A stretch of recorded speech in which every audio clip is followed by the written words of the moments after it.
That's right. Welcome in another edition of the Treasure Valley Prepcast here on IdahoSports.com. You can watch us. We're broadcasting live on the IdahoSports.com YouTube channel, X account, and Facebook page. You can also watch at any of those destinations on replay, of course, and you can listen to this podcast at IdahoSports.com. All of the podcasts are on the left-hand side of the homepage or wherever you download and subscribe to your podcasts. All right, now that the business is out of the way, let's bring in the fun guy, the life of the party. It is our Treasure Valley expert, Logan Green. Yo, what's up? That is always what I'm called, the life of the party, Brandon. That is my middle name, life of the party. It's one long word.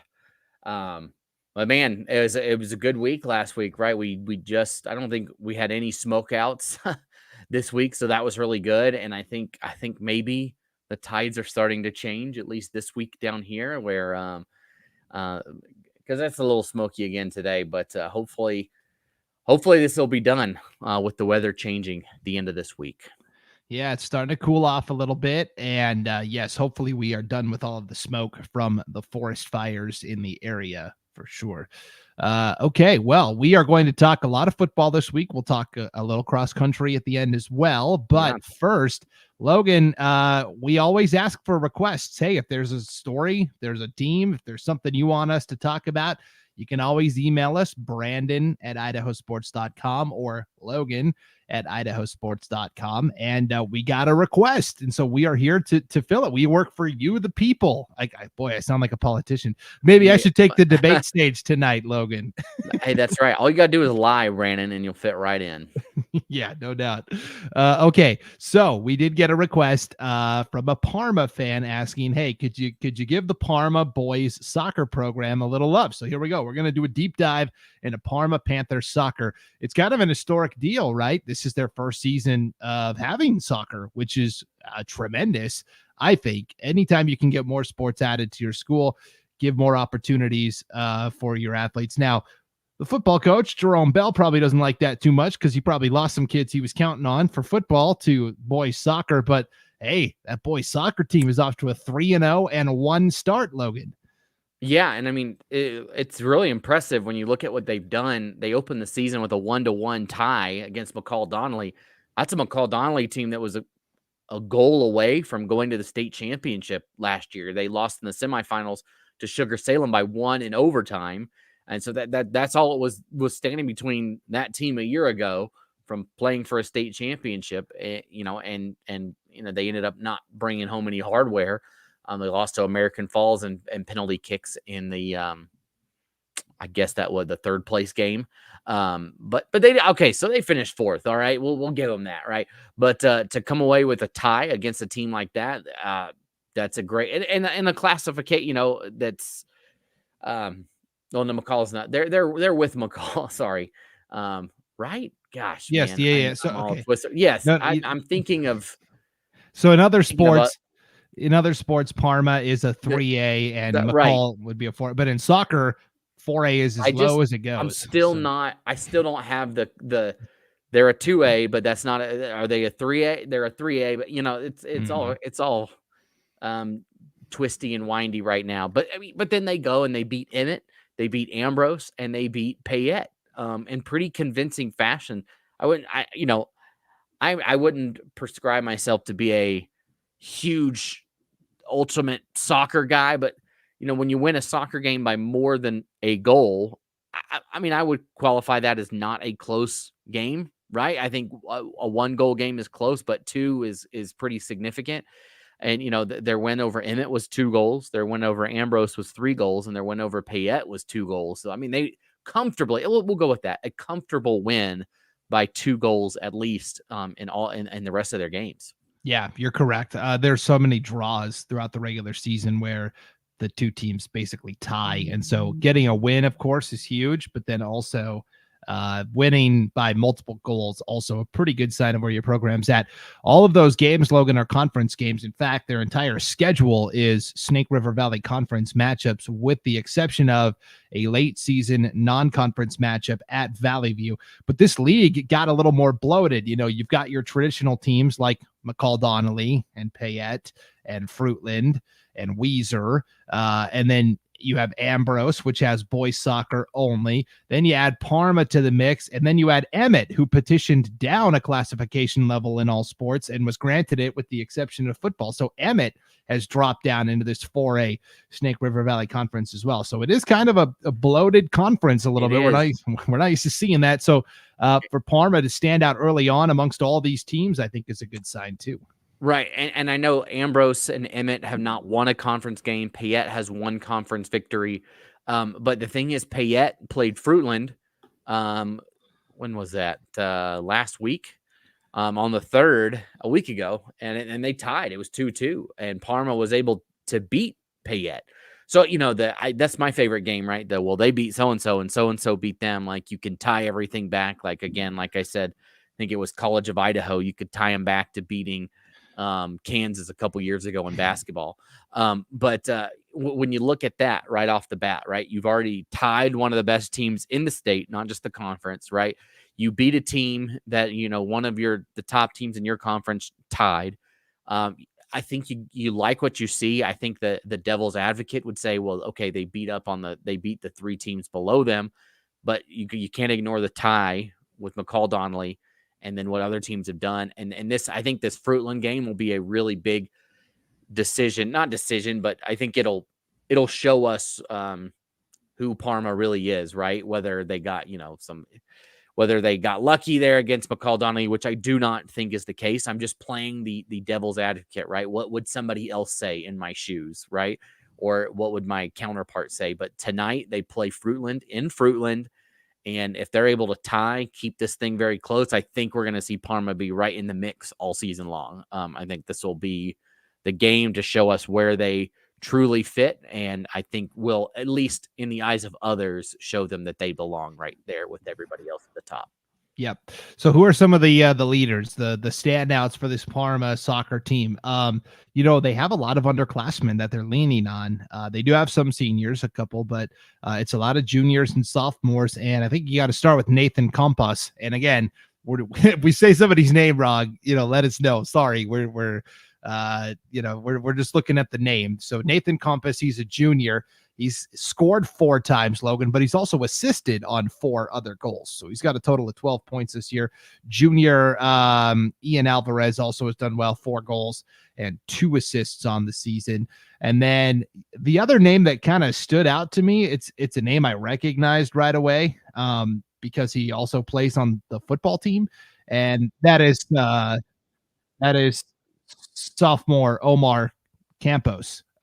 He was an all-conference punter last year as a freshman for Parma, still punts and kicks, and now is playing soccer too. Yeah. So that's a great opportunity. Yeah, there's a lot of teams that have that. Middleton's kicker is a soccer player, had never played football before, and he's been draining all his extra points and opportunities.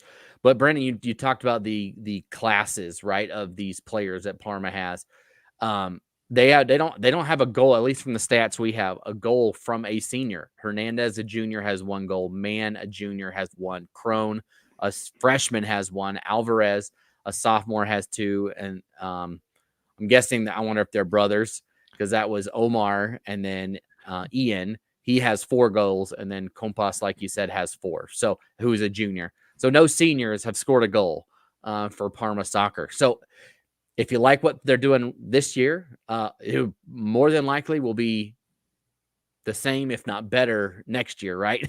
When all these kids get even better, they go through a full season. So a lot to look forward to from Parma soccer going forward. Yeah, and I misspoke earlier. I said Omar Campos. That's a different guy. Omar Alvarez is the guy I'm talking about. That's the punter on the football team. And not only is Omar Alvarez punting and playing soccer, but I believe Ian Alvarez is kicking for the football team and playing soccer. So there's 2.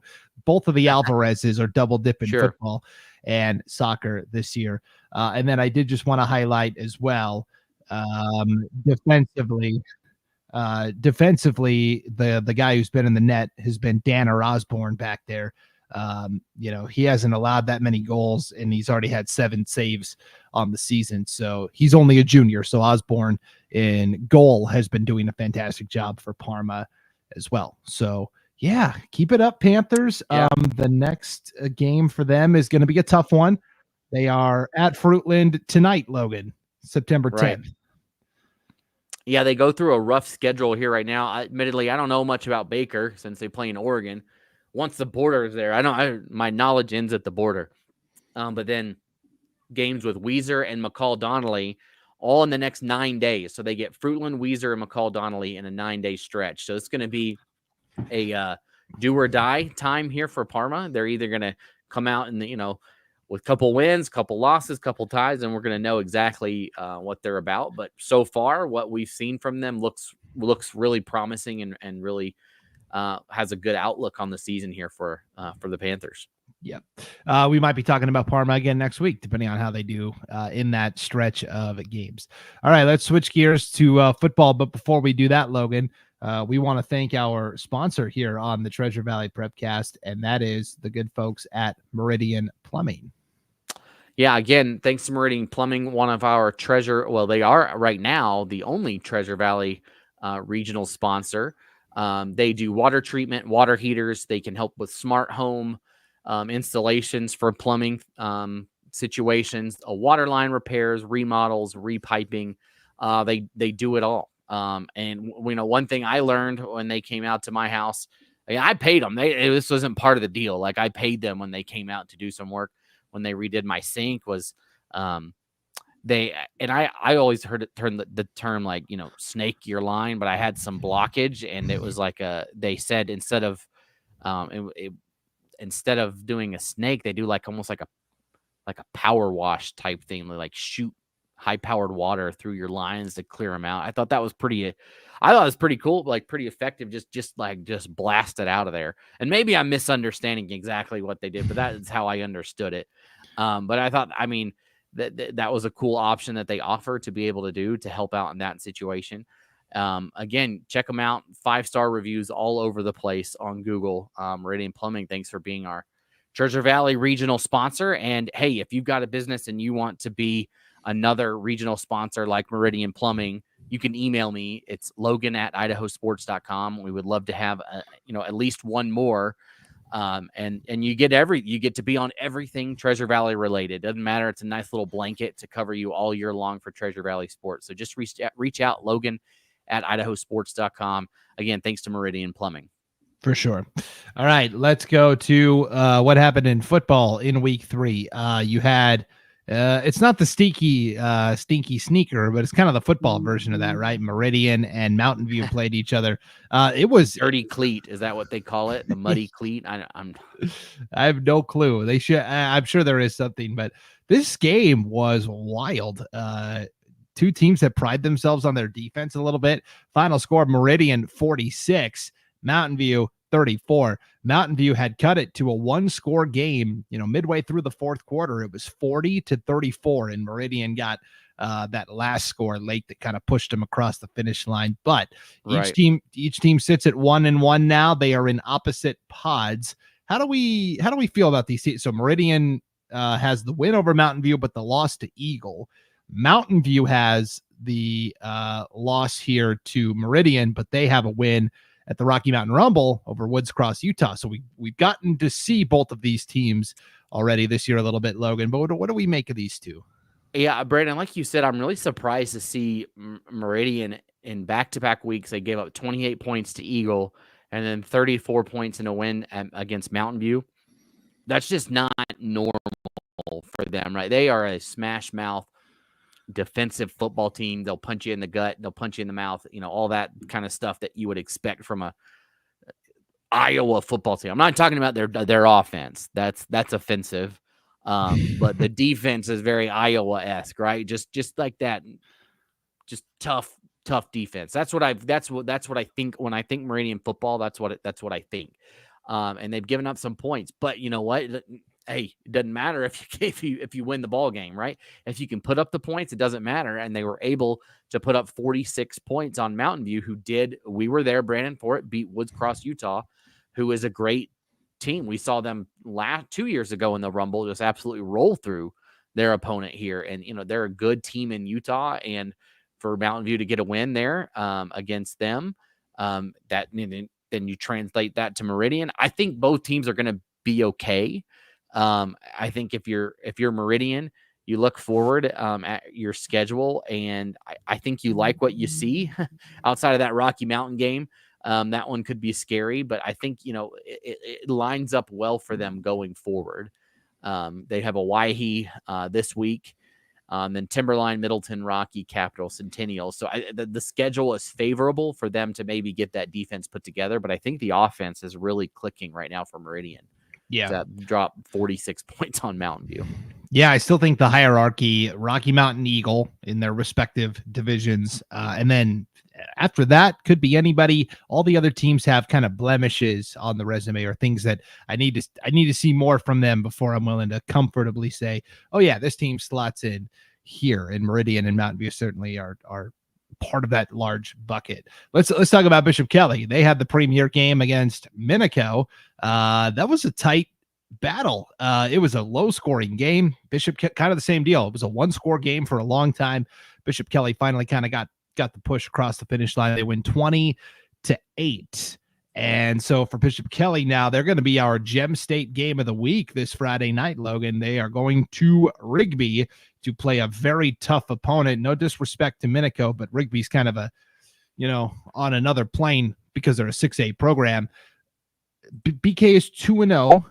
And I feel like in the entire time I've been living in Idaho, it's the same thing. Bishop Kelly, they don't win by like outrageous margins. They play a lot of close, tight games, but they do seem to win. I guess I just have to get used to that. Yeah, right. And they've had, like you mentioned, that close game with Minico, a close game with Bonneville the week before. And I know that was kind of a whirlwind, right? They just had to, the smoke was so bad, so they said, we'll come over there, which they did, and that game was close.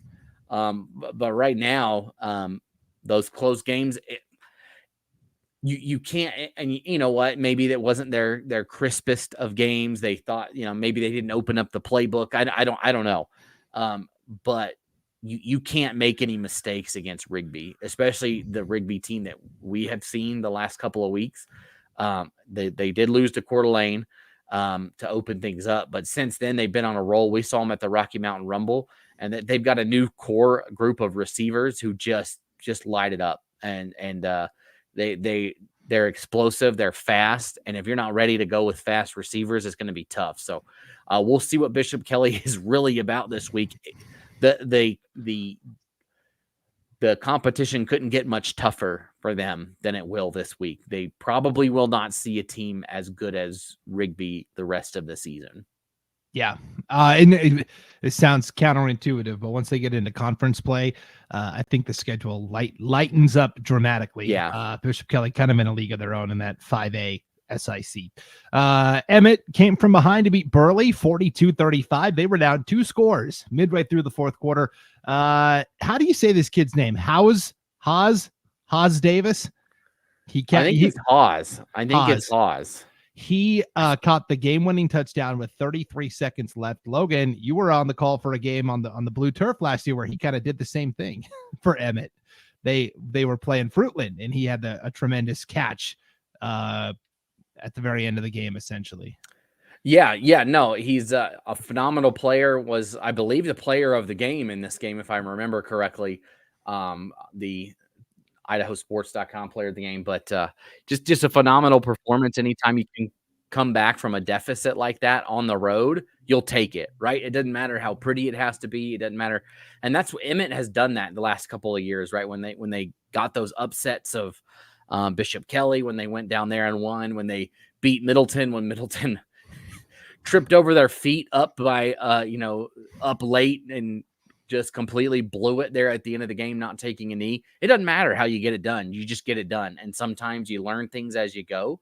And it starts off with a good win like that on the road out of conference. And that sets them up. Like you said, Brandon, the 5A SIC outside of Bishop Kelly I think is open for somebody to take it. Right. And there's no reason it couldn't be Emmett if players like Davis, like you mentioned, step up and do well. There's no reason it can't be the Huskies. Yep, for sure. So those were some of the highlights we saw in football, Logan, and then we'll wrap up with cross country. IdahoSports.com, pleased to be broadcasting once again the Tiger Grizz Invitational this Friday. First varsity races are at 11 o'clock Friday morning. This is from Freeman Park over in Idaho Falls. There are 7 teams coming over from the Treasure Valley. I feel like the number of teams that are making the trip over keeps getting bigger and bigger with each passing year.